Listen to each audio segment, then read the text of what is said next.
Hi guys and welcome back in MedicalScribe. In this video we will talk about the eversion and the inversion terms.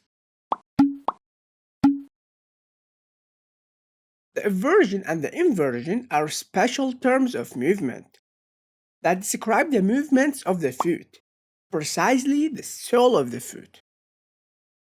Generally, these two terms will be used when we turn the sole of the foot toward the midline of the body or when we turn it away from the midline of the body.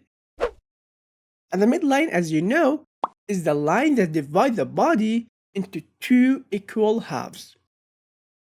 Alright, regarding the eversion, it will occur when we move the sole of the foot away from the midline of the body.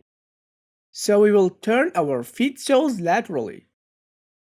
And keep in your mind that when the foot is fully everted, it will be dorsiflexed automatically. So the top of the foot will elevate superiorly as we invert it.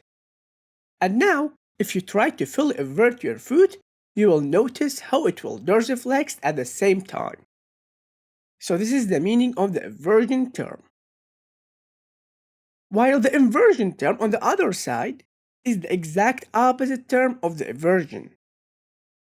And it will occur when we move the sole of the foot toward the midline of the body this time, in which the soles of our feet will face against each other, as when we intend to clap with our feet.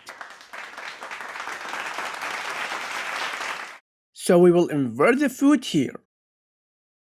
And also keep in your mind that when the foot is fully inverted, it will be plantar flexed automatically.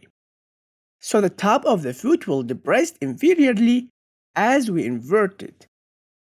And this is the meaning of the inversion term. So that was almost everything about the eversion and the inversion terms.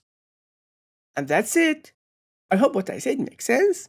See you next video and goodbye.